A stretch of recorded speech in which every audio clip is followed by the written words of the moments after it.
Assalamualaikum warahmatullahi wabarakatuh. Waalaikumsalam warahmatullahi wabarakatuh. Yang masuk baru 7 orang. Bagaimana kabarnya yang lain?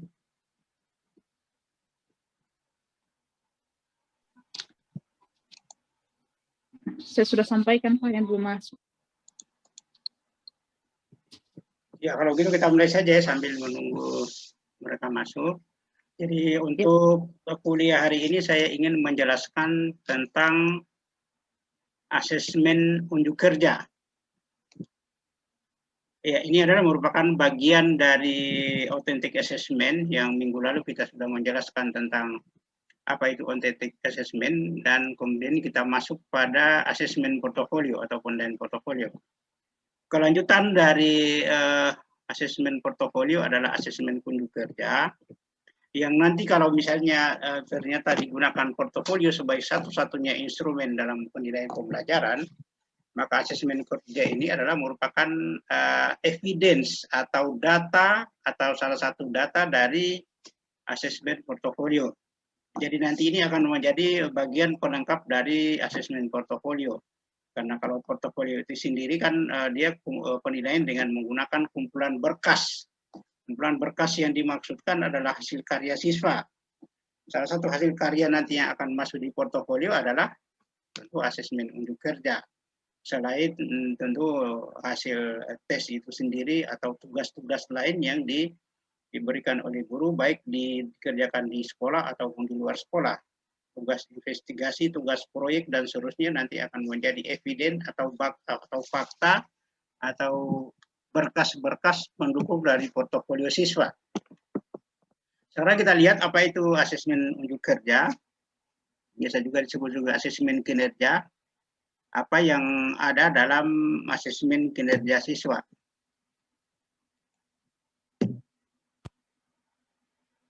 Ini definisinya. Kinerja unjuk kerja biasa juga kita sebut sebagai performance. Performance assessment adalah tugas atau berbagai tugas yang menghendaki peserta didik untuk mendemonstrasikan pemahaman dan menerapkan pengetahuan yang mendalam serta keterampilan yang sudah dikuasai dalam situasi yang sesungguhnya atau real world situation. Jadi yang perlu dipahami di sini adalah bahwa unjuk kerja itu sebenarnya adalah terapan dari pengetahuan ataupun sikap ataupun keterampilan yang dalam taksonomi Bloom itu, tapi digunakan langsung dalam situasi nyata atau kehidupan sehari-hari. Dalam situasi nyata, kemudian dari situlah kita menilai unjuk kerja siswa. Contohnya apa itu? Misalnya kalau saya di mahasiswa 1 misalnya ada istilahnya micro teaching. Micro teaching itu adalah khusus untuk mata kuliah bagi pendidikan, di mana mereka dilatih bagaimana caranya mengajar yang benar. Tapi teori sebelum disuruh mengajar atau tampil mengajar itu harus lulus dulu mata-mata kuliah persyaratan untuk bisa micro teaching. Seperti misalnya evaluasi pembelajaran yang sekarang ini kita pelajari, kemudian misalnya perencanaan pembelajaran, kemudian belajar dan pembelajaran, strategi pembelajaran, dan seterusnya, ada beberapa mata kuliah. Setelah itu kemudian pemahaman tentang teori-teori pembelajaran tadi itu langsung dipraktekkan dalam dunia nyata dengan cara mengajar di depan kelas. Jadi yang dinilai di situ ya bukan kemampuan menghafal teori-teori mengajarnya, tetapi mampu menerapkan mengajar dengan baik dan benar di situasi yang sesungguhnya. Kendatipun dia praktek di depan teman-teman sekelasnya. Yang nanti juga akan ada mata kuliah PPL yang mereka langsung praktek mengajar di sekolah-sekolah. Tapi itu yang dimaksud dengan unjuk kerja. Jadi yang dimaksudkan di sini adalah penilaian unjuk kerja itu langsung dalam situasi yang sesungguhnya. Kalau misalnya kita di S2 belajar tentang metodologi penelitian, maka yang dites dalam unjuk kerja itu bukan pemahaman penguasaan teori-teori metodologinya, tapi bagaimana menerapkan ilmu itu dalam situasi penelitian yang sesungguhnya.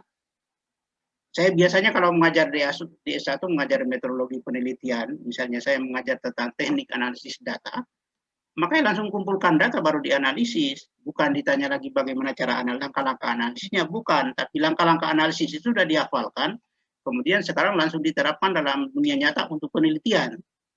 Ini yang dimaksudkan dengan unjuk kerja. Jadi siswa itu langsung bekerja dengan penguasaan ilmu, keterampilan, dan sikap yang sudah dihafalkan di teori itu, kemudian langsung dia terapkan dalam dunia nyata. Apa contohnya kalau misalnya di sekolah-sekolah yang untuk menilai hal seperti ini, yang unjuk kerja ini? Misalnya diskusi kelas. Diskusi kelas itu, ya bolehlah kalau misalnya untuk penguasaan ilmunya kan nanti bisa kita tes.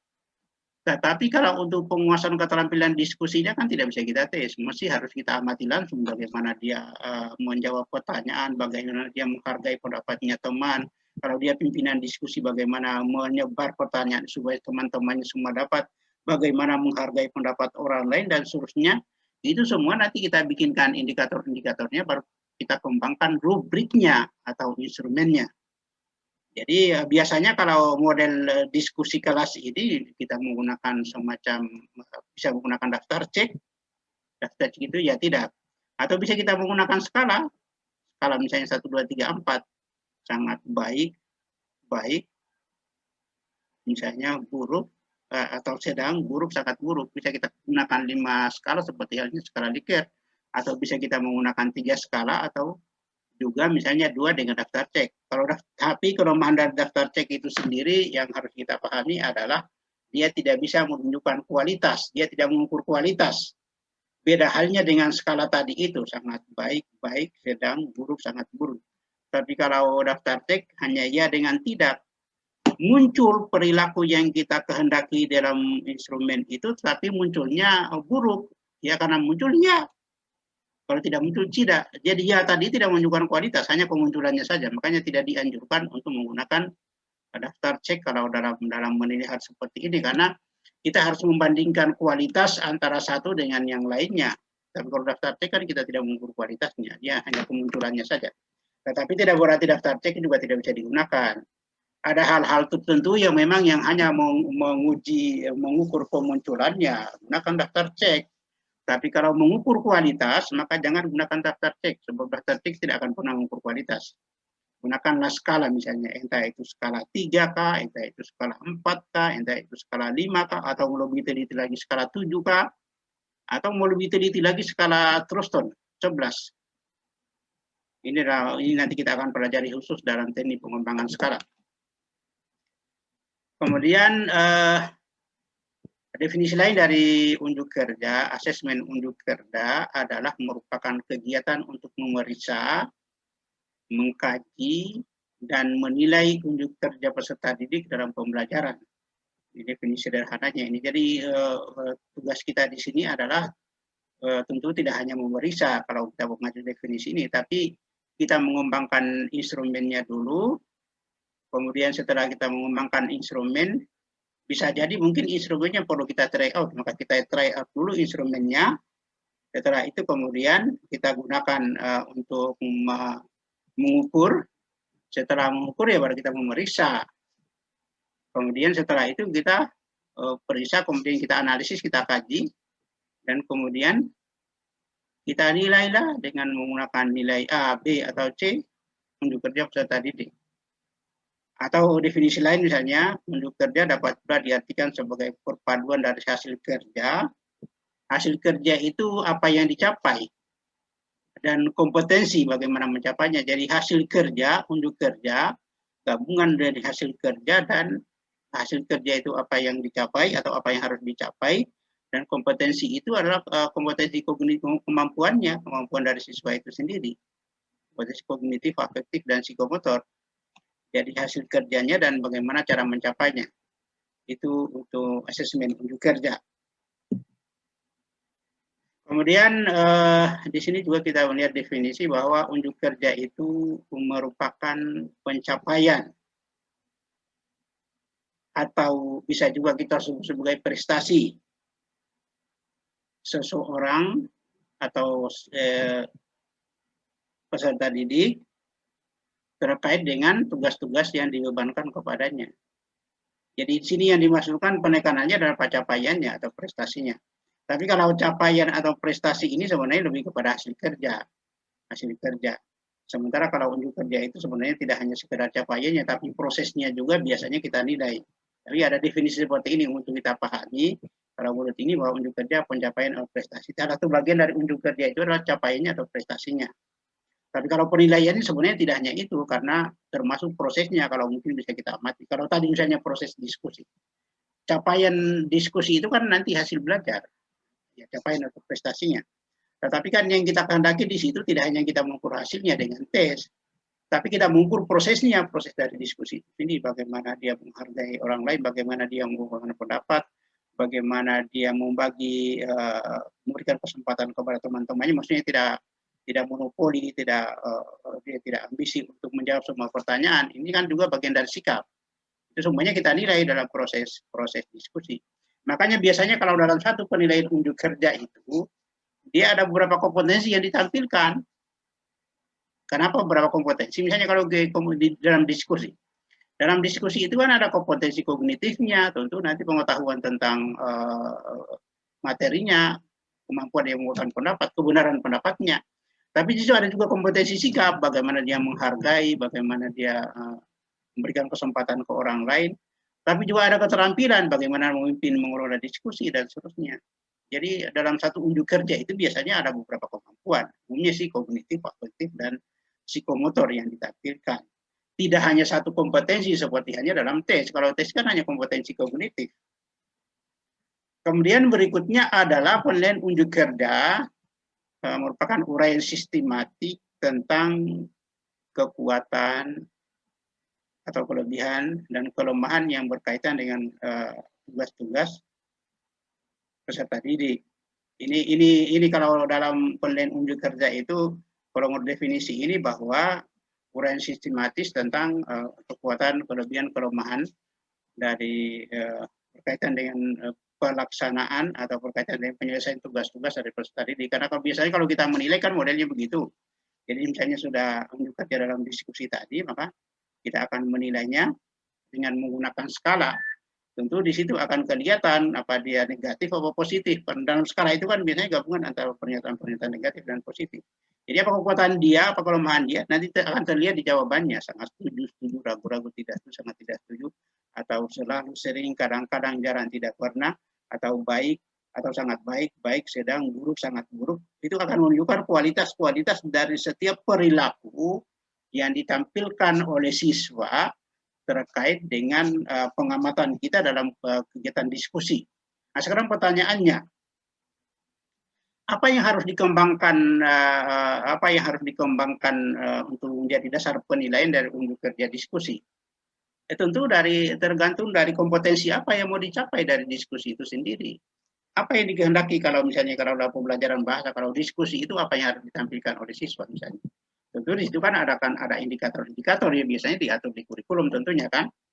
Mungkin di sana ada penguasaan yang pertama misalnya penguasaan materinya, kemudian penghargaan terhadap pendapat teman, kemudian yang lain-lainnya lah misalnya kemampuan untuk menghargai pendapat temannya, kemudian kemampuan untuk membagi atau memberi kesempatan kepada orang lain, dan di situ ada kognitifnya, ada afektifnya, ada psikomotornya, ada perilakunya, semuanya lengkap.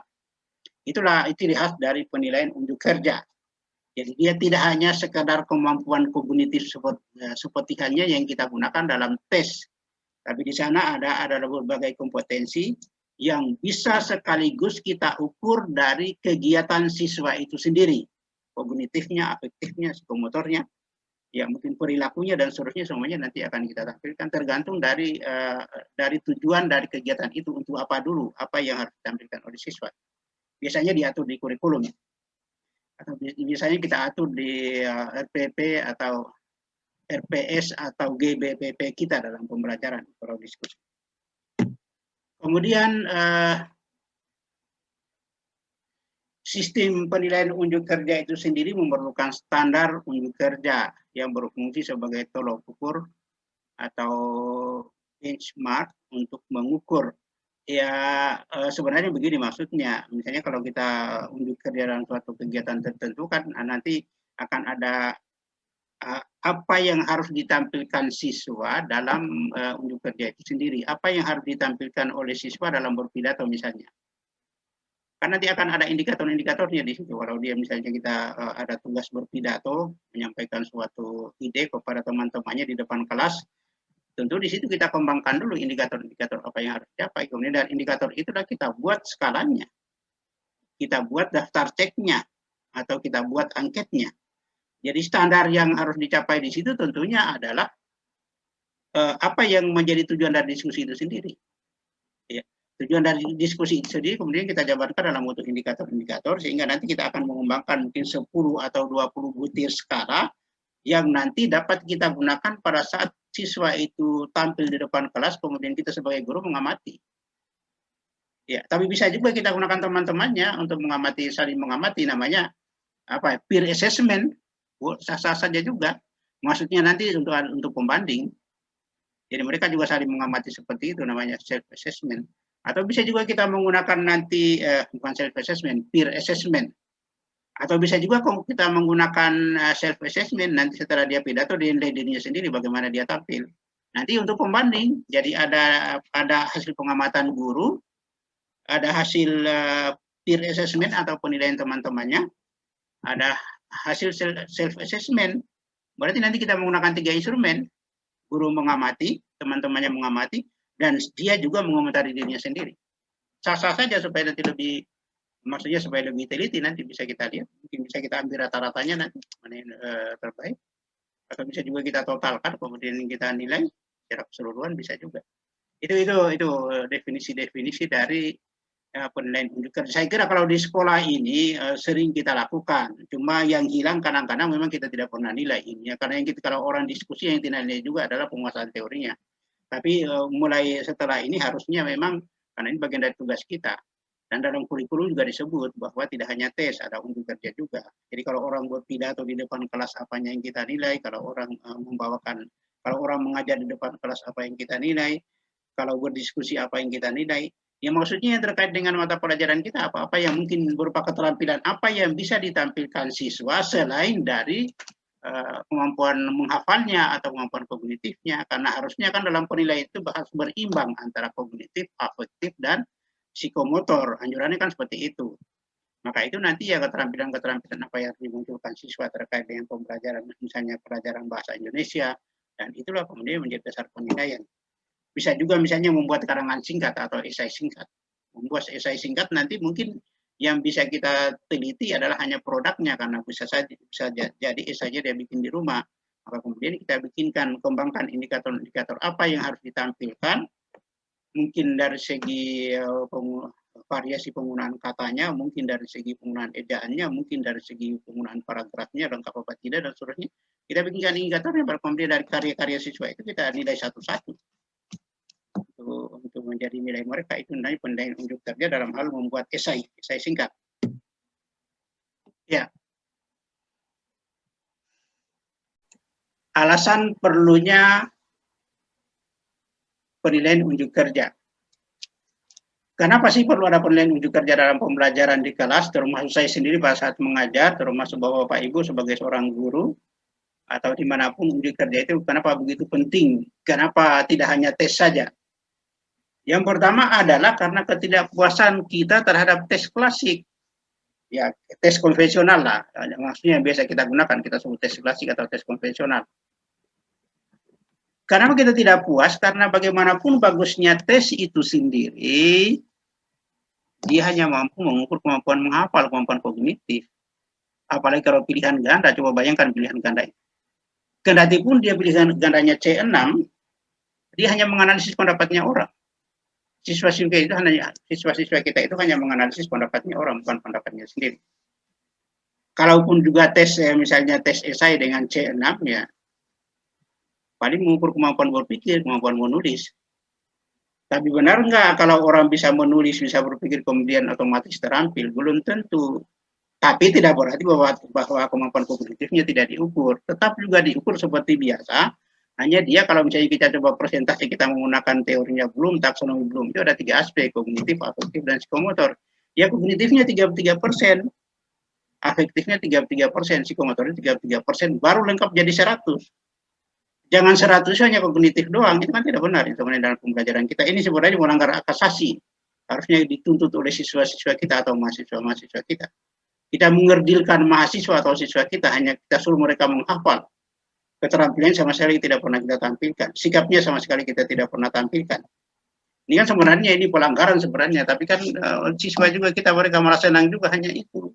Jadi akhirnya orang-orang kita tidak terampil, tidak kreatif, tidak kritis, karena tidak bisa bekerja, karena kita tidak pernah didik untuk berubah seperti itu di pendidikan kita. Ini juga yang salah siapa sebenarnya? Saya kira bukan salah saya, bukan salah Bapak Ibu juga, tapi aturannya memang yang perancang pendidikan kita yang harus paham ini, yang harus kita tuntut sebenarnya. Jadi memang kita akhirnya kalau dengan model tes saja, apalagi kalau saya di perguruan tinggi ini, kebanyakan memang hanya ini. Kalau kita di perguruan tinggi hanya mid test dan final, kemudian itulah kita jadikan sebagai dasar untuk meluluskan orang, lulus A, lulus B, bagaimana dengan model keterampilannya sebenarnya kalau dengan model begitu. Bagaimana dengan sikapnya. Ini kesalahan fatal, tapi saya lihat di kurikulum baru ini, bukan kurikulum baru, saya lihat di aturan baru ini, tapi kan mau ganti menteri lagi masalahnya. Katanya memang akan digunakan dasar penilaian seperti ini untuk kelulusan di sekolah menengah ke bawah. Jadi orang tidak pakai lagi ujian nasional, mudah-mudahan masih berlanjut, tapi kalau sudah ganti menteri kan biasanya kita juga ganti kurikulumnya. Ini yang tidak, dan yang menteri yang mengganti juga tidak pernah paham yang begini-begini. Mereka kebanyakan politik yang diurus. Sehingga kita yang di sekolah-sekolah ya tetap dengan cara kita juga ganti kurikulum, tapi saya perhatikan, saya sering mengamati di sekolah-sekolah, saya biasa mengajar di S1 dengan anak S1 itu, saya sering mengamati, benar memang saintifik, tapi mengajarnya juga apa bedanya dengan KBK, apa bedanya dengan kurikulum lama, tetap begitu-begitu juga. Apa yang terjadi dengan itu sebenarnya? Saya juga kurang paham, tapi kayaknya mungkin memang sudah begitu kondisinya, kondisi lapangannya memang karena kurangnya sosialisasi sih banyak, tapi ya tidak pernah diikuti sampai misalnya langsung praktik atau diikuti di sekolah.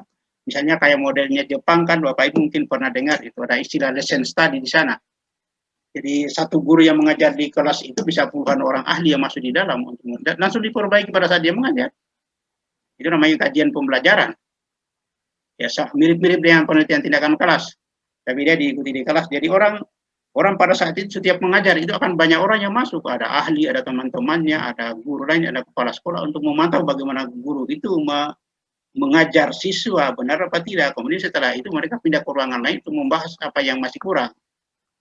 Setiap kali mengajar modelnya begitu, sehingga mereka makanya jadi negara maju, karena kan awalnya dari situ. Bagaimana caranya mau maju kalau memang mengajar saja kita sudah tidak becus juga. Di Jepang, kalau Indonesia ada nggak begitu? Tidak pernah ada. Tidak pernah ada. Jadi memang akhirnya tetap kita tidak akan pernah puas dengan tes klasik atau kita sebut tes konvensional. Kenapa? Karena memang bagaimanapun bagusnya tes konvensional itu, dia hanya mampu di tataran kognitif. Bagaimana dengan afektif dan psikomotornya. Kemudian yang berikutnya adalah pengaruh aliran teori psikologi kognitif.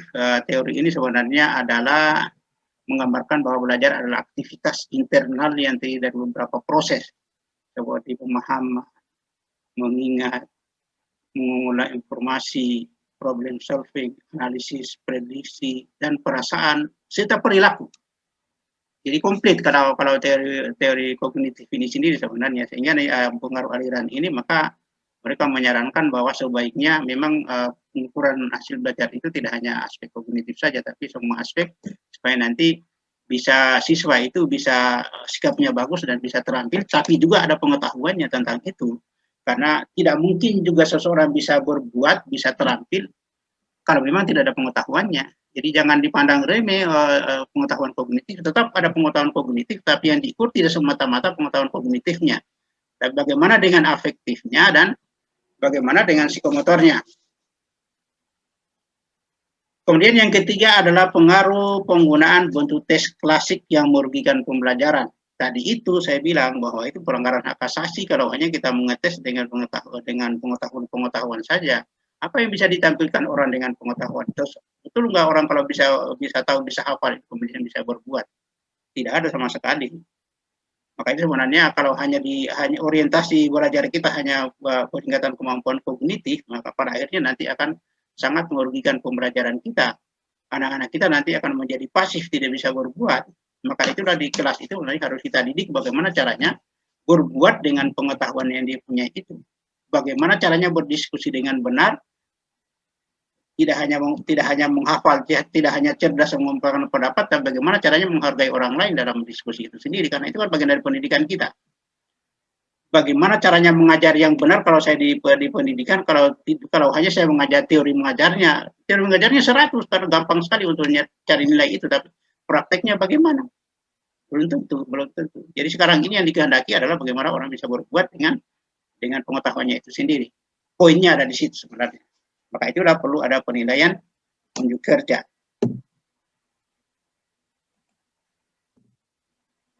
Kemudian penilaian unjuk kerja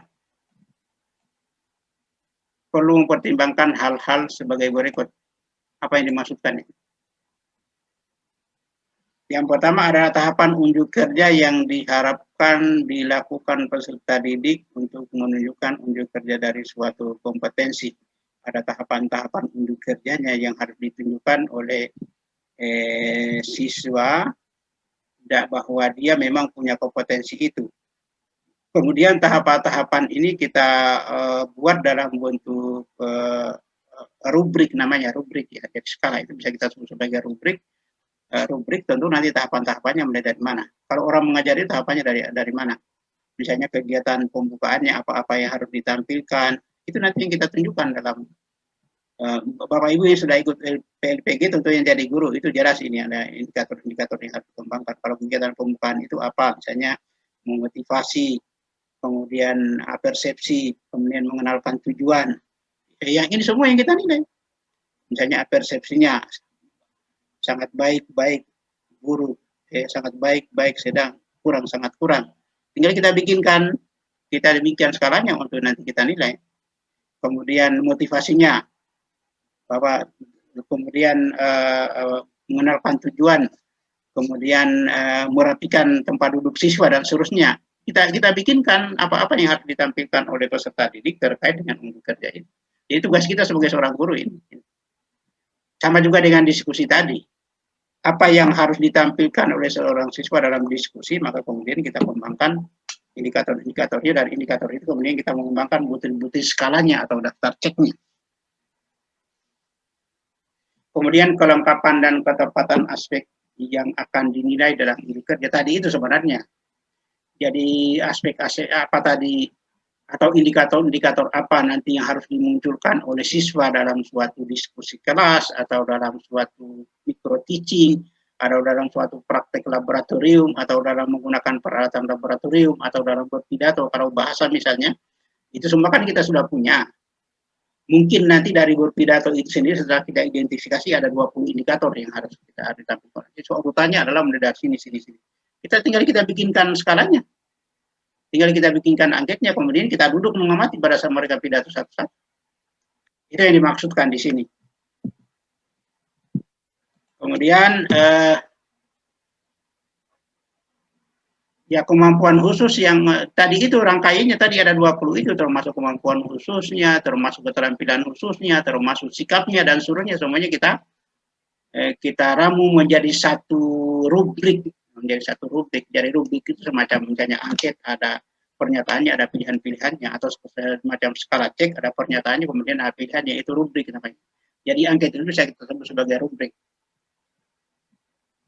Yang berikutnya yang harus dihati-hati di sini adalah kemampuan yang dinilai harus dapat diamati. Maksudnya jangan menampilkan indikator-indikator atau skala yang mungkin tidak muncul kalau dalam apalagi dalam unjuk kerja itu, dalam diskusi, misalnya dalam kegiatan diskusi, tentu kita sudah paham apa yang harus dimunculkan siswa. Tapi mungkin kalau kita tidak hati-hati mengembangkan skalanya, mengembangkan instrumen diskusi itu sendiri, kita menampilkan butir-butir instrumen yang sama sekali tidak akan tampil dalam diskusi itu. Hanya kan nilainya jadi 0 nanti untuk butir-butir itu. Ya ini hati-hati. Makanya kan karena pengalaman kita biasanya kita sudah paham kalau diskusi apa-apa yang harus ditampilkan. Mungkin nanti kita harus lihat di kurikulumnya. Kalau dalam diskusi itu keterampilan apa saja yang harus dimunculkan oleh siswa sesuai dengan kurikulum. Keterampilan keterampilan untuk kemampuan keterampilan mengelola diskusi, misalnya keterampilan mengungkapkan pendapat, misalnya keterampilan apa, keterampilan dan seterusnya. Tapi mungkin ada satu atau dua indikator yang sama sekali tidak muncul. Karena tidak bisa kita checklist, tidak bisa kita isi. Ya maksudnya nanti kehati-hatian ini kalau memang ada seperti itu lebih baik butir itu jangan dimasukkan saja dalam rubriknya, karena perilaku itu tidak muncul dalam kegiatan pengamatan misalnya, atau dalam diskusi, atau dalam micro teaching, atau dalam praktik laboratorium, atau dalam pidato. Karena ada poin-poin yang kita masukkan di dalamnya ternyata memang bukan bagian dari pengukuran pidato itu sendiri. Bagian dari pidato tapi ternyata tidak terjangkau oleh siswa. Maka butir seperti ini sebaiknya jangan ditampilkan atau dibuang pada saat menganalisis nanti. Kemudian kemampuan yang dinilai diurutkan berdasarkan urutan yang akan diamati, akan lebih bagus. Kalau tadi saya contohkan mengajar, itu mulai dari kegiatan pembukaan itu nanti ada mengenalkan tujuan, ada persepsi, ada motivasinya, kemudian kegiatan intinya, bagaimana langkah-langkah pembelajaran ini sesuai dengan model yang kita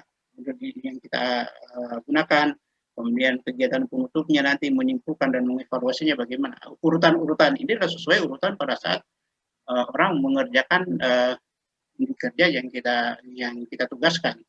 Akan lebih bagus sehingga mudah nanti dicek.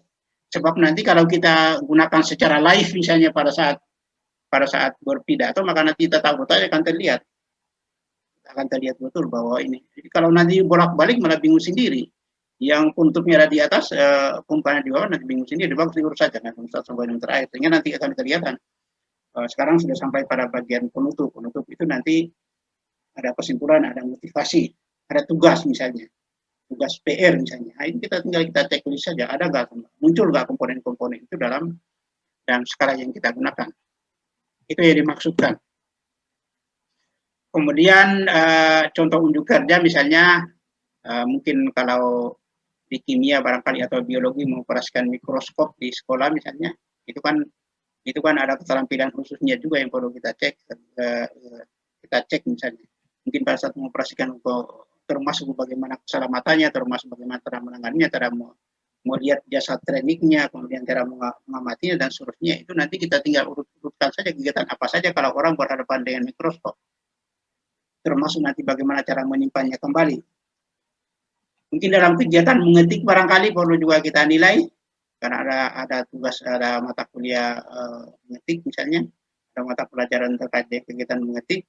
Tinggal kita lihat tata urutannya saja, bagaimana dia membuka menghidupkan laptopnya, kemudian bagaimana dia mencari software atau aplikasi di office-nya, bagaimana membuka web-nya, bagaimana mengelola, menyimpan dan seterusnya, urutannya sampai terakhir, sampai kemudian mematikan laptopnya dan menyimpan laptopnya kembali. Sama juga misalnya kalau ada di seni musik, bagaimana bermain musik misalnya, apa yang harus dilakukan di awal dan bagaimana dan seterusnya, langkah-langkahnya kita bikinkan, baru nanti kita gunakan sebagai instrumen untuk menilai. Atau mungkin ada juga keterampilan memasak misalnya, kalau memang kita ada keterampilan seperti ini di sekolah, misalnya tugas-tugas terkait dengan keterampilan memasak. Di sekolah-sekolah itu biasanya ada pilihan keterampilan, mungkin nanti ada yang memiliki keterampilan listrik misalnya kalau di IPA, mungkin ada yang memiliki keterampilan menjahit misalnya, ada yang memiliki keterampilan mengetik atau multimedia, seterusnya. Ada juga mungkin yang aktif memiliki keterampilan bermusik, ada juga mungkin keterampilan memasak. Semua ini nanti kan ada instrumen-instrumen khusus yang kita lihat pada saat mereka praktek, termasuk diskusi kelas dan seterusnya. Mungkin juga nanti ada unjuk kerja misalnya kalau dalam bahasa, mungkin nanti ada drama, role playing, bermain peran, apa-apa yang harus ditampilkan, nanti tinggal bikinkan indikatornya, kemudian ukur. Misalnya memainkan alat musik atau menyanyi misalnya, apa yang harus ditampilkan, atau misalnya membaca puisi atau deklamasi sajak misalnya, ini semua kan nanti ada indikator yang harus ditampilkan. Pahamlah kita kalau orang membaca deklamasi atau sajak, membaca puisi itu apa-apa yang harus ditampilkan. Yang apa yang harus ditampilkan inilah kita jadikan sebagai indikator untuk mengembangkan instrumennya supaya mudah kita mengecek langkah satu persatu atau langkah per langkah dari pada saat mereka tampil di depan kelas untuk mempresentasikan membaca puisi atau deklamasi itu sendiri. Kemudian tadi menggunakan peralatan laboratorium, mikroskop, zat kimia, dan seterusnya. Kemudian mengoperasikan suatu alat, misalnya kalau ini untuk pertanian barangkali. Ini semua adalah mustahil untuk diukur dengan tes kemampuan kognitif. Maka itulah kita butuh performance assessment atau penilaian unjuk kerja atau asesmen unjuk kerja. Kemudian instrumen penilaian unjuk kerja itu sebenarnya mencakup butir-butir instrumen yang kita sebut sebagai skala dan rubrik. Ya, mencakup butir instrumen dan rubriknya. Kemudian rubrik itu adalah seperangkat instrumen yang berbentuk skala dan atau daftar cek yang digunakan untuk menilai kualitas kerja siswa. Jadi instrumen yang kita gunakan itu sebenarnya bisa disebut sebagai rubrik. Entah itu skala, entah itu daftar cek. Jadi skala itu adalah terdiri dari pernyataan-pernyataannya, kemudian dengan pilihan-pilihannya, kemudian kumpulan sejumlah skala itulah yang disebut sebagai, jadi perangkat skala itu sendiri yang terdiri dari misalnya 40 butir dengan 40 pernyataan dan pilihan-pilihan yang misalnya sangat setuju, ragu-ragu, tidak setuju, sangat tidak setuju, itulah itu disebut sebagai rubrik. Kemudian satu unjuk kerja itu bisa lebih dari satu rubrik. Kenapa? Misalnya tadi kegiatan micro teaching atau latihan mengajar misalnya. Latihan mengajar itu kan nanti akan ada keterampilan membuka pelajaran, kemudian memberikan persepsi, memberikan motivasi, kemudian mengatur, menyiapkan siswa misalnya, mengatur tempat duduk dan seterusnya, itu pembukaannya. Pada kegiatan inti misalnya membuat kelompok-kelompok diskusi, kemudian menjelaskan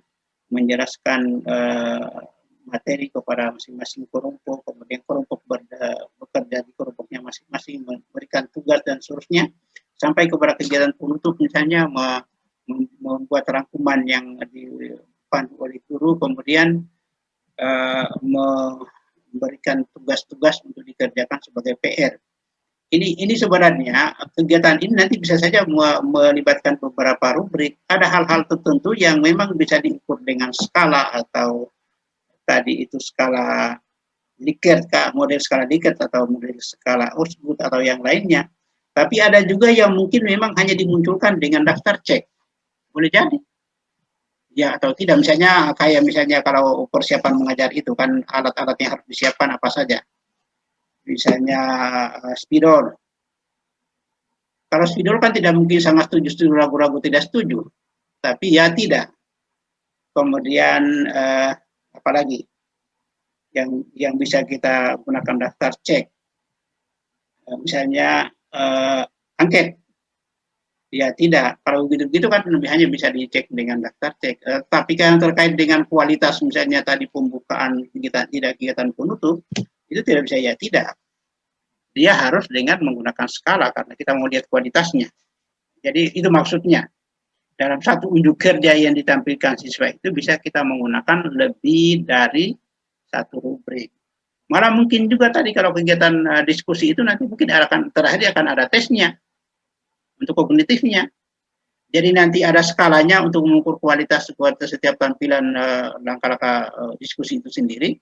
Kemudian ada daftar cek untuk mengecek kesiapan misalnya bagaimana buku catatannya dan seterusnya, kita gunakan daftar cek. Tapi kemudian ada tes juga terakhir untuk mengetes bagaimana penguasaan ilmunya. Jadi ada 3, satu unjuk kerja. Tadi diskusi ada 3, yaitu skala, daftar cek, dan tes. Makanya kan dikatakan bisa lebih dari satu rubrik.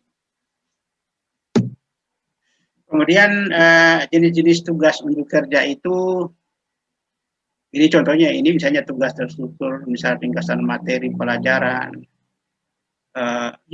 tentu yang diberikan guru ya, misalnya mengamati apa misalnya, kemudian membuat ringkasan, membuat paraphrase, membuat pantun misalnya, membuat esai dan seterusnya. Itu tugas-tugas yang mungkin bisa kita nilai dengan menggunakan penilaian unjuk kerja. Atau tugas-tugas yang berhubungan dengan kejadian nyata misalnya mengamati bagaimana penggunaan bahasa di para penjual di pasar, apakah dia mengikuti EID apa tidak, misalnya kalau bahasa. Ini termasuk tugas-tugas unjuk kerja. Atau ada juga proyek jangka panjang, misalnya menulis karya tulis ilmiah. Kalau di proyek jangka panjang ini, kalau di S1 kan namanya skripsi. Tapi mungkin kalau di sekolah-sekolah mungkin nanti mereka suruh membuat karya tulis ilmiah, mengamati apa, kemudian menulisnya dengan bahasa Indonesia yang baik dan benar. Atau mungkin juga produk dari kegiatan tertentu, produknya nanti bisa berupa dokumen, bisa berupa foto-foto dan seterusnya kalau ada kegiatan-kegiatan yang ada hubungan dengan penilaian. Karena kan yang dinilai nanti produknya. Kemudian ada kegiatan demonstrasi tadi seperti berpidato misalnya, diskusi, atau mungkin ada kegiatan-kegiatan percobaan misalnya dengan dekat dengan apa, atau mungkin juga ada presentasi lisan misalnya karena ada tugas-tugas kemudian dipresentasikan. Mungkin juga ada kegiatan simulasi. Ini semua adalah contoh-contoh unjuk kerja yang mungkin bisa kita berikan kepada siswa supaya kelihatan mereka terampilnya, supaya kelihatan mereka bahwa memang bisa dan menguasai yang sudah dipelajari. Kemudian syarat penilaian unjuk kerja yang pertama adalah penilaian unjuk kerja itu harusnya bisa digeneralisasikan. Maksudnya skala yang kita kembangkan atau instrumen yang kita kembangkan harusnya juga itu secara umum digunakan seperti itulah. Maksudnya kalau kita mengajar di SMA 1, SMA 2 juga harusnya begitu. Maka mungkin sebenarnya kalau untuk penilaian seperti itu bisa saja digarap melalui MGMP antara guru misalnya, sehingga memungkinkan itu berlaku secara umum.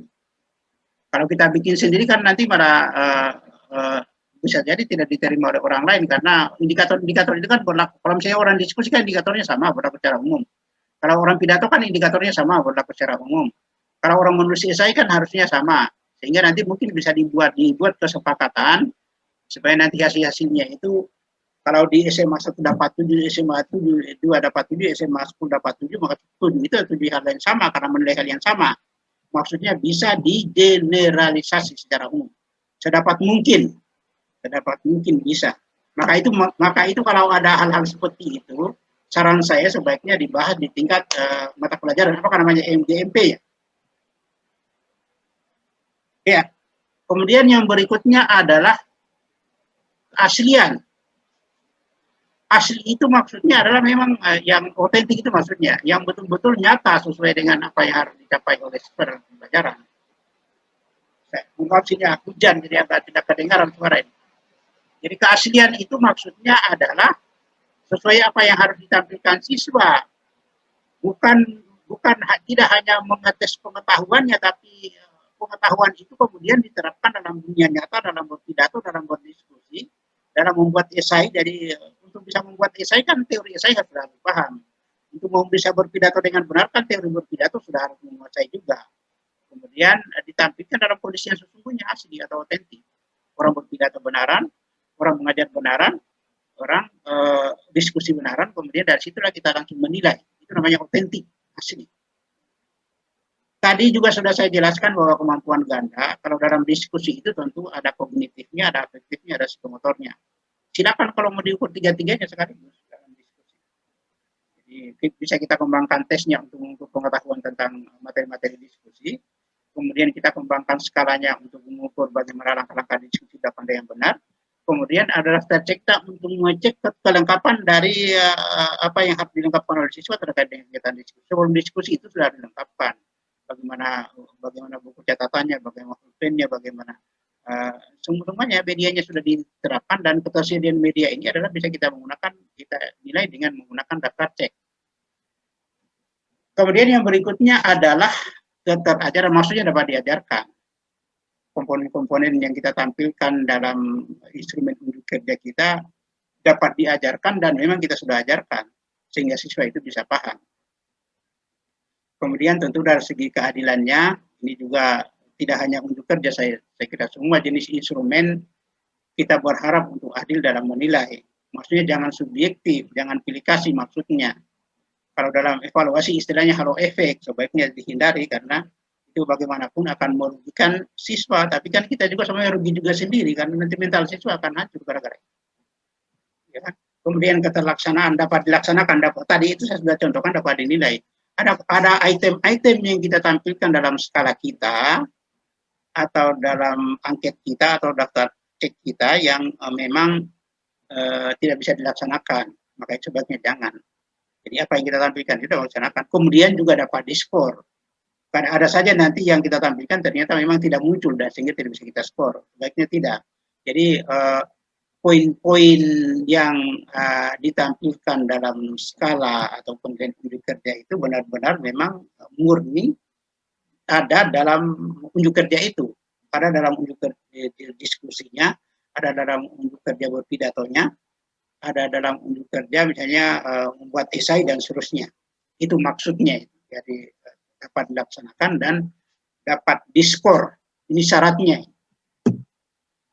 Kemudian teknik pembuatannya ini yang harus kita lakukan kalau kita ingin mengungkapkan asesmen atau instrumen untuk asesmen unjuk kerja. Yang pertama adalah menetapkan tujuan belajar yang dinilai.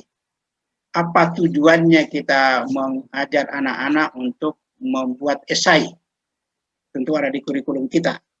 Dari situ kemudian dari tujuan itu kita jadikan sebagai indikator untuk mengembangkan instrumennya. Kemudian tugas apa yang harus dikerjakan oleh siswa misalnya atau peserta didik. Ya, misalnya tugasnya adalah berpidato. Kemudian setelah itu kita menentukan skalanya, bagaimana caranya menilai berpidato itu sendiri. Ya kan, apa-apa yang harus ditampilkan oleh seseorang dalam berpidato, kemudian apa yang ditampilkan itu kita list, kemudian nanti kita bikinkan skalanya. Setelah itu ya kita membuat rubriknya, rubrik dari perangkat instrumennya. Misalnya dalam berpidato itu yang harus ditampilkan adalah bagaimana caranya, misalnya sudut pandangnya, apakah dia hanya di bawah atau apakah dia perhatikan sudut-sudut di mana audiens itu ada. Kalau itu masuk dalam bagian dari skalanya, tentu nanti kita bikinkan bahwa mungkin nanti skalanya sangat baik, sedang, kurang, sangat kurang. Kita bikinkan seperti itu. Itulah disebut sebagai rubriknya.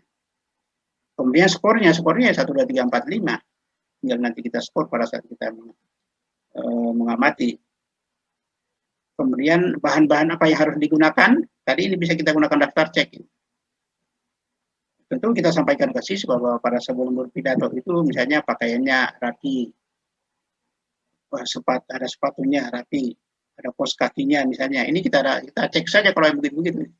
Gunakan daftar cek. Misalnya apalah yang harus ditampilkan misalnya supaya nanti kelihatan bahwa dia memang betul-betul serius bekerjanya. Nah, ini bisa kita batasi dan sampaikan lebih awal sehingga nanti kemudian pas saat dia tampil kita bikin daftar cek betul nggak dia sudah lakukan seperti itu. Ketepatan waktunya bagaimana kalau orang mengajar atau berpidato dan seterusnya. Kita bikinkan semacam sekarang. Kemudian ini ada 2 teknik penilaian. Ada teknik penilaian sifatnya analitis dan holistis. Kalau analitis tadi kita menggunakan daftar cek dengan skala penilaian, tapi kalau holistis itu begini. Biasanya kalau teknik penilaian holistis ini memang paling cepat, tetapi butuh kehati-hatian. Betul-betul harus ahli kita baru bisa kita menggunakan model penilaian seperti ini. Maksudnya segala aspek kita nilai dan kita punya kemampuan untuk itu, kemudian langsung kita katakan bahwa nilainya 10. 10 itu kita tanpa menggunakan angket atau daftar cek. Saya kasih contoh begini, misalnya kalau yang biasa nonton barangkali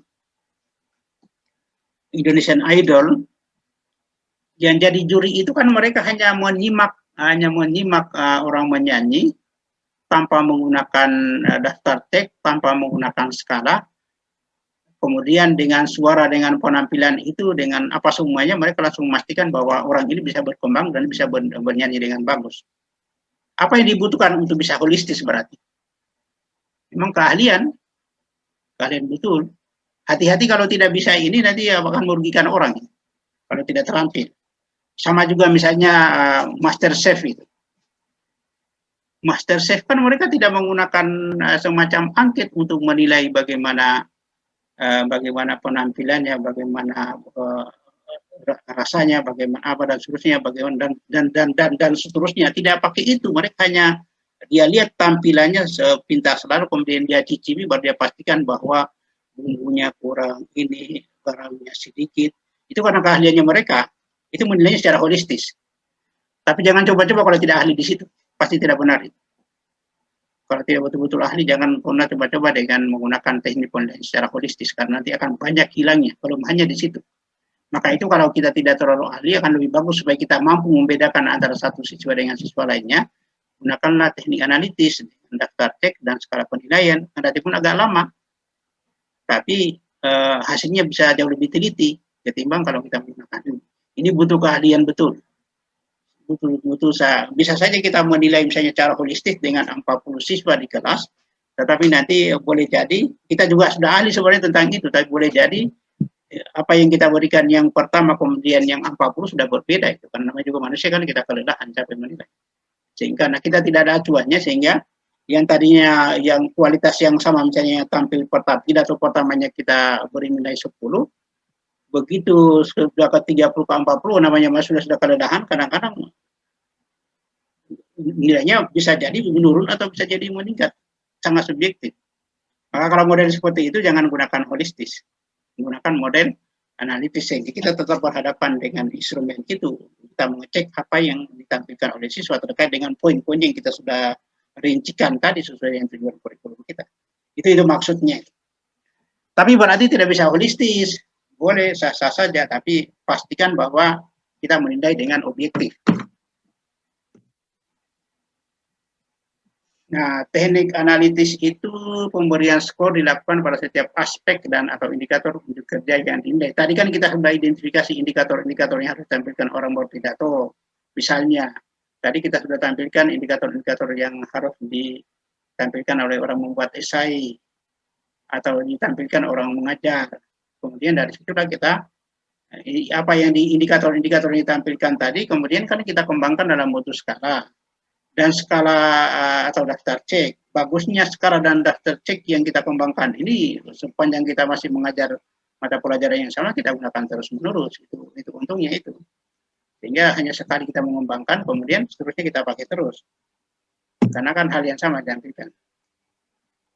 Jadi daftar cek itu adalah daftar yang menyatakan ada atau tidaknya karakteristik yang diamati, bukan memberi peringkat atau derajat kualitas hal tersebut. Ini sekaligus menjadi kelemahan daftar cek ya. Jadi daftar cek itu karakteristik yang kita akan amati itu muncul, tapi kualitasnya rendah, tetap kita cek ya. Kalau sama sekali tidak muncul, tidak. Tapi munculnya kan jelek sebenarnya, hanya muncul ya.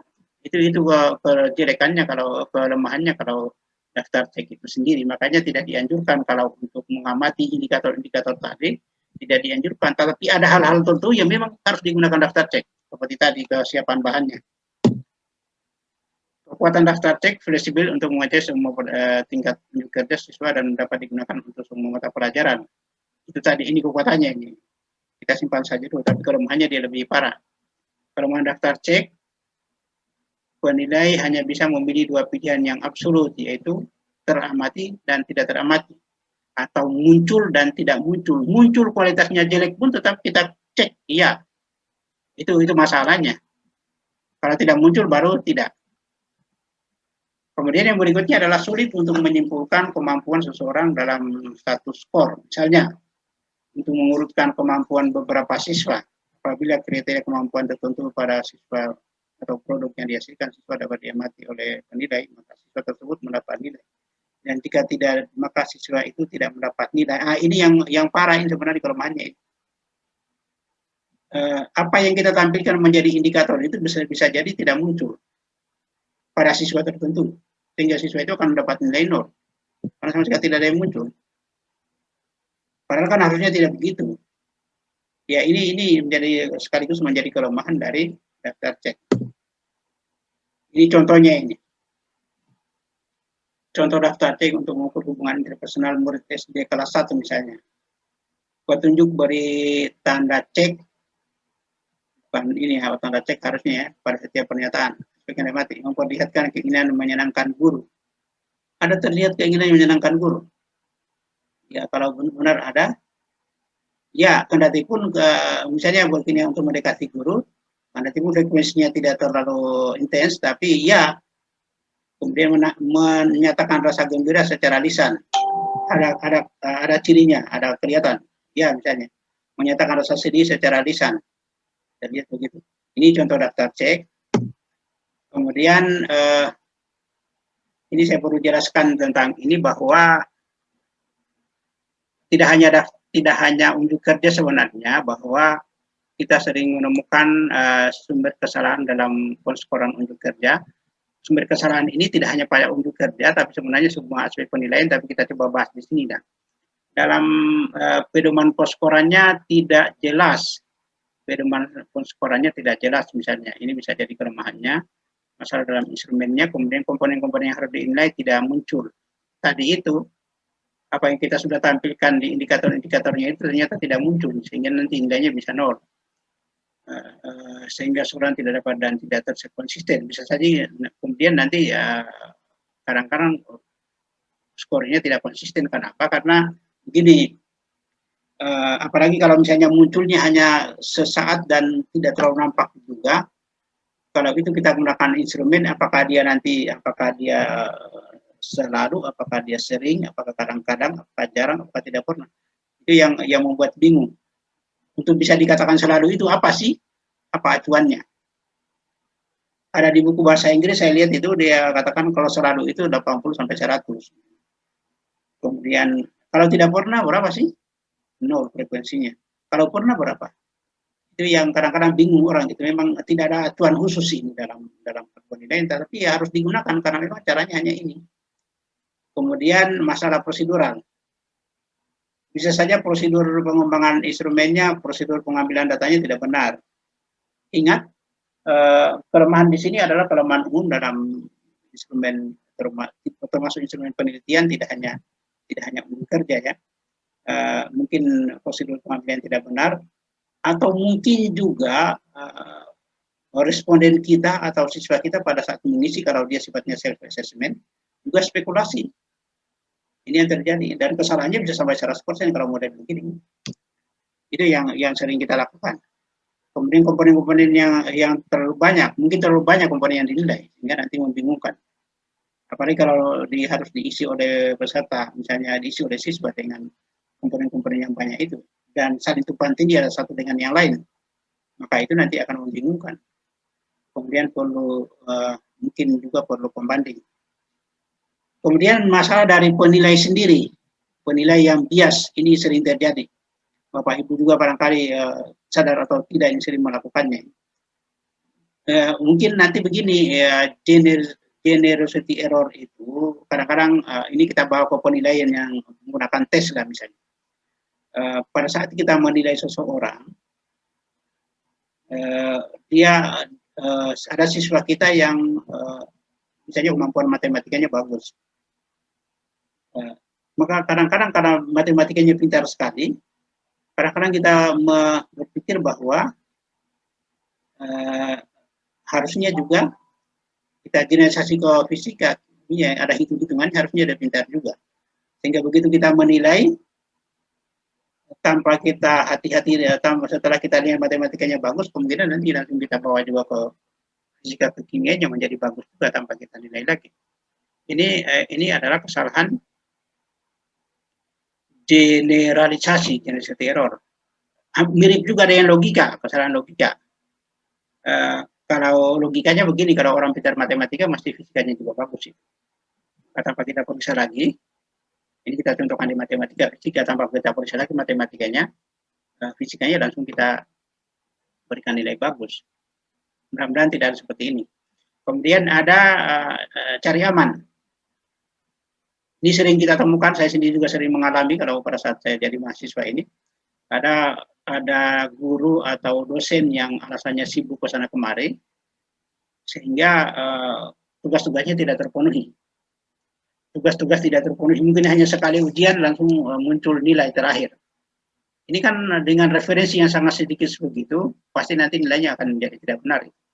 Maka daripada nanti disoroti oleh mahasiswa, dia cari aman, semua dia kasih A. Ini kan menjadi tidak benar. Ini pertanggung jawabannya bagaimana dengan model penilaian begini. Ini karena memang ada penilaiannya dia didukung oleh referensi yang sangat sedikit, hanya satu kali tes. Bagaimana mungkin satu kali tes, sekali tugas, kemudian kita langsung menilai orang dengan nilai A, B, C, dan D. Bagaimana caranya? Sementara orang itu kan punya tugas-tugas atau tes itu atau itu punya banyak kelemahan. Mungkin pada saat kita dikasih tugas itu kita lagi banyak kesibukan juga sehingga tidak hati-hati menilai. Bayangkan ketidakhati-hatian itu kemudian membuat kita tidak lulus. Kan sangat tidak masuk akal.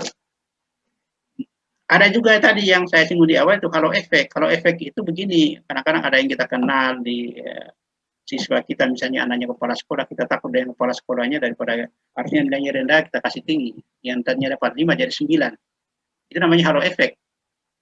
Yang jelas kalau itu kan tidak bisa dan itu harus kita pertanggungjawabkan sebagai seorang guru. Tapi ya kejadian seperti ini kita temukan.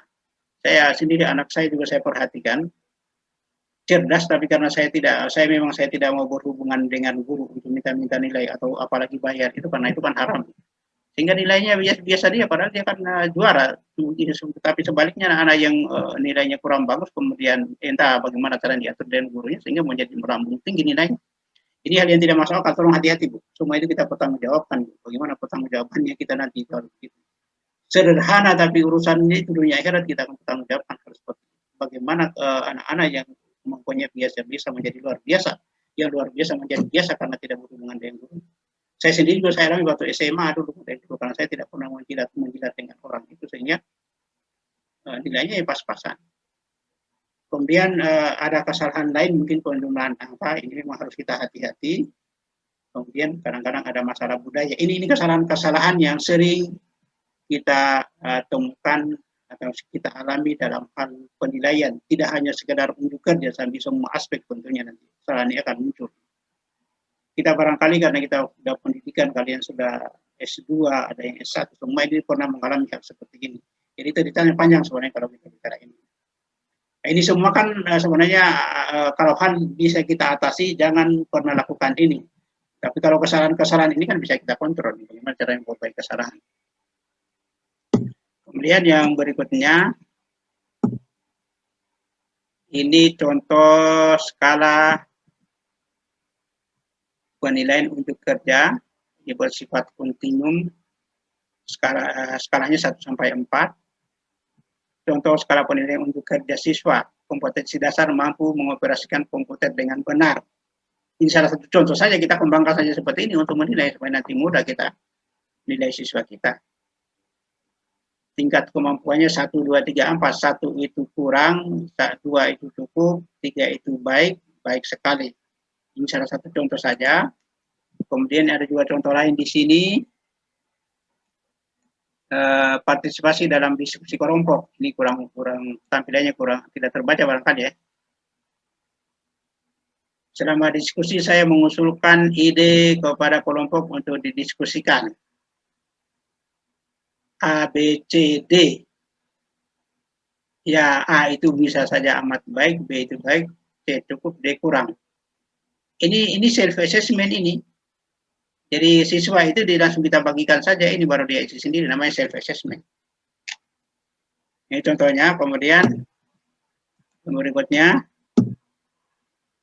contoh penilaian unjuk kerja matematika. Kita belajar matematika menggunakan pengukuran waktu panjang dan berat dalam mengucapkan masalah. Ini contohnya ini. Kemudian contoh instrumen unjuk kerja menggunakan daftar cek. Ini daftar cek contohnya.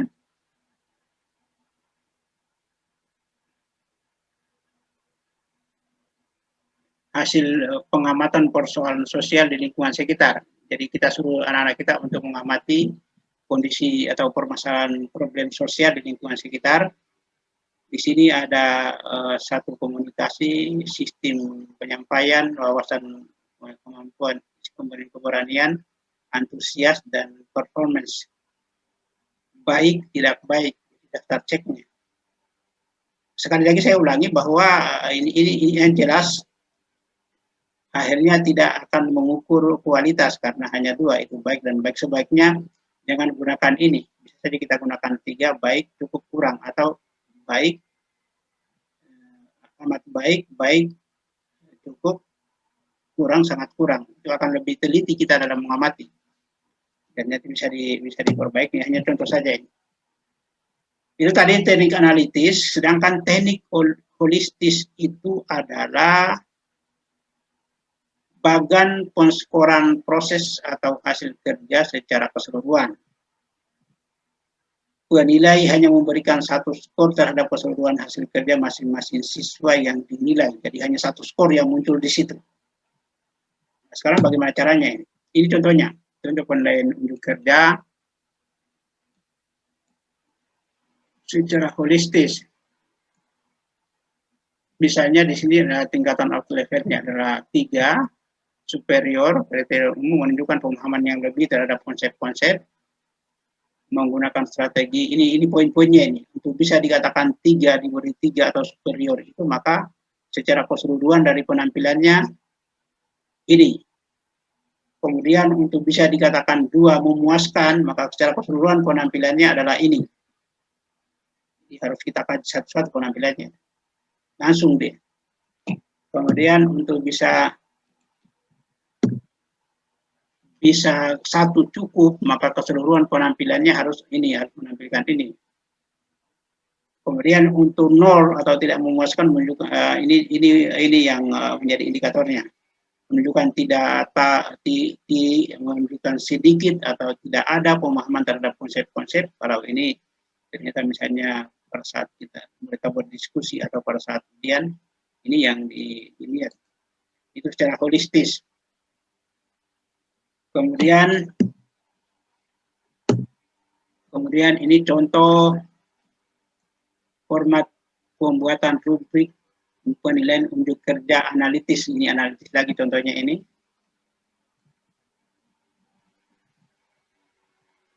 Misalnya agar didapat gambaran apa yang dimaksud dengan rubrik berikut ini, berikan contoh format rubrik penilaian. Ini formatnya tadi ya, ini format dari skala tadi atau instrumen tadi. Jadi daftar cek atau skala tadi ya kita sebut sebagai rubrik. Ini formatnya rubrik. Format angket atau format skala atau format daftar cek seperti tadi yang kita contohnya itu adalah disebut sebagai rubrik. Supaya Bapak Ibu tidak bertanya-tanya rubrik itu apa. Ya tentu sekumpulan instrumen yang terdiri dari skalanya dan pilihannya. Jadi pernyataan dan pilihannya itu yang disebut sebagai rubrik. Jadi perangkat instrumen yang sering kita isi itu, selain dari tes, itu bisa kita sebut sebagai rubrik. Kemudian ini juga tadi contoh rubrik holistis. Rubrik holistis, ya, penyelesaian tugas pada mata pelajaran matematika. Misalnya tadi ini contohnya. Untuk bisa dikatakan superior atau nilainya 4, ini kriterianya. Jadi penilaian secara holistis. Kemudian untuk bisa dikatakan 3, ini kriterianya ada di sini semuanya. Untuk dikatakan cukup, ini kriterianya. Kemudian untuk tidak memuaskan, ini kriterianya. Jadi tinggal kita menggunakan instrumen ini untuk menilai kriteria dari kecukupan atau nilai yang harus diberikan kepada masing-masing siswa. Jadi langsung muncul nilai akhirnya di sini. 4, 3, 2, 1, tidak menggunakan instrumen-instrumen tadi. Ada beberapa instrumen tadi, kalau saya dalam diskusi tentunya, atau dalam tugas untuk kerja matematika, langsung kita nilai dengan mudah seperti ini. Muncul satu nilai, apakah dia 4, apakah 3, apakah 2, apakah 1. Atau nanti bisa juga kita pecah, kalau kita menggunakan skala 0 sampai 10, berarti nanti 10, 9, 8, 7, 4, tinggal kita bikinkan kriteria. Atau bisa juga nanti untuk skala 100. 100 ya kita punya kriteria, kemudian sudah pas 100 apa yang harus ditampilkan. Itu maksudnya. Kemudian di contoh rubrik juga, rubrik analitis.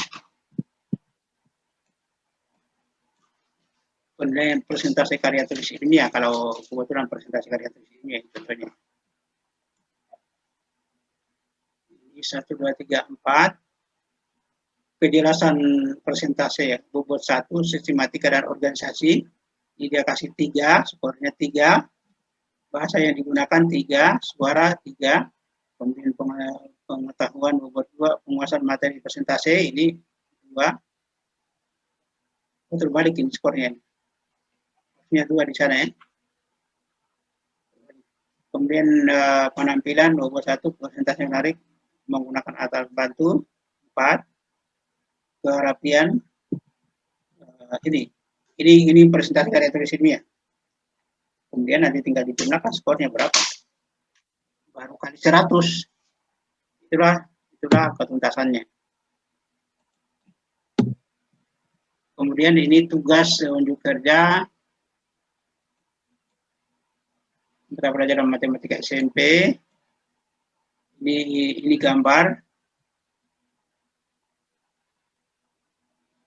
Ya, bagaimana kemudian siswa itu kita suruh untuk menghitung keliling dari gambar ini dengan menggunakan ini. Jadi cara menghitungnya bagaimana. Kemudian yang berikutnya ini rubrik unjuk kerja untuk analisis penilaian unjuk kerja mata pelajaran matematika juga. Tinggal diadaptasi ini maksudnya. Ini kriterianya, ini skalanya 1, 2, 3, 4. Bisa juga kita tambah jadi 5. Tinggal kita bikin kriterianya. Kemudian ini juga contoh daftar cek.